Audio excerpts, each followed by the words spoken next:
Hello friends, நம்ம favourite சீரியலில் அடுத்து என்ன சுவாரஸ்யமாக நடக்குது தானே பார்க்குறீங்க. நம்ம மல்லியை கடத்திடுறாங்க இந்த நிஷா. ஏன்னு பார்த்தீங்கன்னா, வெண்பா குட்டிக்கு அந்த வீட்டில் இருக்கவே பிடிக்கல, அந்த வீட்டில் இருக்கிற யாரையுமே பிடிக்கல. அதுக்காக அந்த குழந்தைய யாரும் தனியாக விட்டுற மாட்டாங்க. அந்த கதிரேசனும் சரி, நிஷாவும் சரி, மாற்றி மாற்றி சோறு ஊட்டுறது என்ன, சீராடுறது என்ன, சேலை கட்டி எடுத்து கொடுக்குறது என்ன, அப்படி இப்படின்னு சொல்லிட்டு ஏகப்பட்ட ஃபங்க்ஷன் அந்த கிழவனார் வீட்டில்.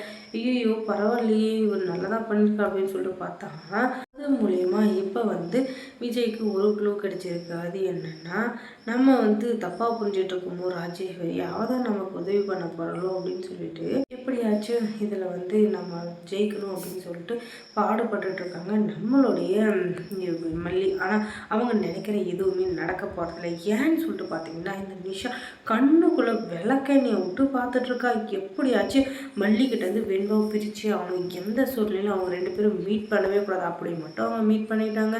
அதுக்கப்புறம் நம்ம வாழ்நாள் லட்சியமே வீணாக போயிடும். இதுக்கப்புறமா நம்ம நம்ம வேலை உண்டுன்னு போனாலும் எந்த பிரச்சனையும் எந்த பக்கம் வரும்னே தெரியாமல் நம்ம ஒரு பக்கம் முடிச்சுட்டு இருக்க வேண்டியதுதான். அந்த நிலைமை வரக்கூடாதுன்னா நம்ம எப்படியாச்சும் வெண்பாவை கூட்டு போகணும் அப்படின்னு சொல்லிட்டு இவங்க நினைக்கிறாங்க.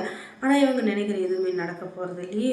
ஏன்னா நிஷா முதல்ல நம்ம மல்லியை கடத்திடுறாங்க. அதுக்கு காரணம் மல்லி வெளியில் இருக்கிற ஒவ்வொரு நிமிஷமும் நமக்கு ஆபத்து. அதனால் மல்லியை கடத்திடலாம் அப்படின்னு சொல்லிட்டு பிளான் பண்ணுறாங்க. ஆனால் மல்லினா தேசப்பட்டாலா அவங்க எப்படி கடத்த முடியும்?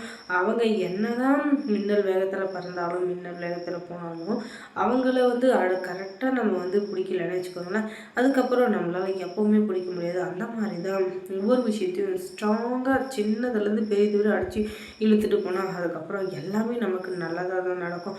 அதை விட்டுட்டு நான் கட்டி நீ கட்டின்னு சொல்லி பேசிகிட்டு இருந்தால் எதுவுமே நடக்க போகிறதில்ல. கடைசி நேரத்தில் எல்லாருக்கும் கஷ்டம் மட்டும்தான் மிஞ்சும்.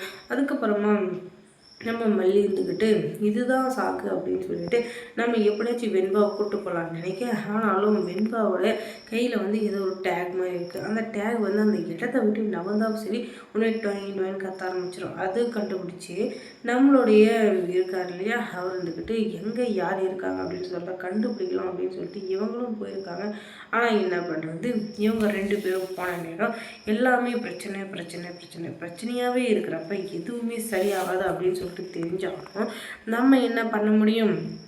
அந்த இடத்துலேருந்து எப்படி தப்பிக்கிறதுன்னு தான் மல்லி யோசிப்பாங்களே தவிர அதை விட்டுட்டு நிஷாவை அடிக்கிறதோ இல்லை அவளை தள்ளி வரதோ இதெல்லாம் யோசிச்சா கடைசியில் தப்பிக்கவே முடியாமல் போயிடும். அதுக்கப்புறம் மல்லி சரி வெண்பாவும் சரி கடைசி வரையும் பார்த்துக்காமே போயிடுவாங்க. அப்படின்றதுனால கீழே இருக்கிற எல்லாத்துலேயும் அவங்க தண்ணியை நிரப்பி வைக்கிறாங்க. ஏன்னா கரெக்டாக அவங்க மல்லியம்மா வர்ற நேரம் பார்த்து அந்த தண்ணி ஒவ்வொரு சொட்டாக ஒழுகும் இல்லையா, அதை மேலே அண்ணாந்து பார்த்தாங்கன்னா நம்ம தான் இங்கே இருக்கோம் அப்படின்னு சொல்லிட்டு எப்படியாச்சும் நம்மளை மாடியிலேருந்து கூப்பிட்டு போயிடுவாங்க அப்படின்னு சொல்லிட்டு வெண்பா குட்டி பிளான் பண்ணுறான். ஆனால் அது எதுவுமே நடக்கலை. அதுக்கு முன்னாடியே அவங்கள கடத்திடுறாங்க நிஷா சொல்லி. அதுக்கப்புறம் நீ எவ்வளோ தைரியம் தான் எங்கள் இடத்துக்கே வெண்பாவை கூப்பிட்டு போயிடலான்னு பார்ப்பேன். நீ நினைக்கிற எதுவும் நடக்காது, நடக்கவும் விட மாட்டேன். அதனால் நான் என்ன சொல்கிறேன்னா, ஒழுங்கு முறையாக அடக்க ஒழுக்கமாக இருந்துன்னு வச்சுக்கோயேன், வாரம் ஒரு நாள் உன்னை பார்க்க நான் அனுமதிப்பேன். இல்லைன்னு வச்சுக்கோயேன், அதுக்கப்புறம் நீ யாரோ நாங்கள் யாரோ அப்படின்னு சொல்லிட்டு எல்லாரும் வேலையும் பார்க்குறேன் அப்படின்னு சொல்லிட்டு உன்னை எதுக்கும் காட்ட மாட்டோம் அப்படின்னு சொல்ல, ஐயோ தயவு செஞ்சு இங்கே வெண்பா குட்டியை விட்டுருங்க, அவள் இல்லாத வாழ்க்கையை எங்களால் நினச்சி கூட பார்க்க முடியாது அப்படின்னு சொல்லிட்டு சொல்ல, நீயே யாருன்னு அவளுக்கு தெரியாது, உன்னை நினச்சியா அவளை விடணும். அதனால் இதுக்கு மேலே இதை பற்றியெல்லாம் யோசிக்காமல் நாங்கள் சொல்கிறத கேளு, வேலை உண்டு நீ உண்டுன்னு போயிடு. ஏன்னா நீ பணத்துக்காக தான் நடிக்க வந்த, உனக்கு எவ்வளோ பணம் வேணாலும் கொடுக்குறோம், அதை வாங்கிட்டு கிளம்பிடு. அதை விட்டுட்டு சும்மா இவங்களுக்காக அதை பண்ண போகிறேன் இதை பண்ண போகிறேன் நீ கிளம்பி வச்சுக்கேன். அதுக்கப்புறம் கடைசி காலத்தில் கஷ்டப்பட வேண்டியது நீயாக தான் இருக்கும். அதை நான் தான் சொல்கிறேன் அப்படின்னு சொல்லிட்டு அவங்க சொல்லிட்டு இருக்காங்க. அதுக்கப்புறம் என்ன, இவங்களுக்கு யோசனை அதிகமாக இருக்குது. என்ன பண்ணுறது எது பண்ணுறதுன்னே புரியாமல் என்ன பண்ணுறதா இருந்தாலும் கொஞ்சமாச்சும் யோசித்து பண்ணால் மட்டும்தான் நம்ம வாழ்க்கையில் எல்லாமே சிறப்பாக நடக்கும். அதுக்கப்புறம் மல்லி சீரியலில் என்ன சுவாரஸ்யமாக நடந்திருக்கும் நீங்கள் தெரிஞ்சுக்கணுன்னா நம்ம சேனலை சப்ஸ்கிரைப் பண்ணுங்கள். அதோட பக்கத்தில் இருக்க அந்த பெல் ஐக்கானை கொஞ்சம் கிளிக் பண்ணி விடுங்க.